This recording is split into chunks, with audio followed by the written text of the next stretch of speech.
ஏன் ஒரு பெண்ணோடு பழகுகிறான்? அந்த அழகு அவனால் ஈர்க்கப்படுகிறது, அந்த குணம் அவனால் ஈர்க்கப்படுகிறது. அல்லாஹ்வுடைய மார்க்கம் அதை தடை செய்கிறது. எப்படி தடை செய்கிறது? வலா தஃஅலு ஸினா சொல்லல குர்ஆன்.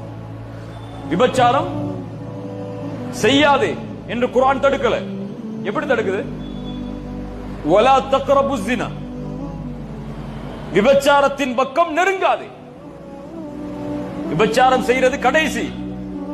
வலா தக்ரபு ஸினா, அதை இழுத்து போகக்கூடிய பாதையில் நெருங்காதே. எது இருக்கும்? பார்வை முதலாவது இருக்கும். எது இருக்கும்? பேச்சு இருக்கும். எது இருக்கும்? செயல்பாடுகள் இருக்கும். எது இருக்கும்? மொபைல் நம்பரை வாங்குறது இருக்கும். எது இருக்கும்? வாட்ஸ்அப்ல மெசேஜ் பண்றது இருக்கும். அதற்கு பிறகு இப்படியே தொடரும் தொடரும் தொடரும் தொடரும். எங்க போகும்? என்ன எங்க போகும்? ஜினால போய் முடியும். இல்லையா? இன்னைக்கு அதெல்லாம் சாதாரணம்.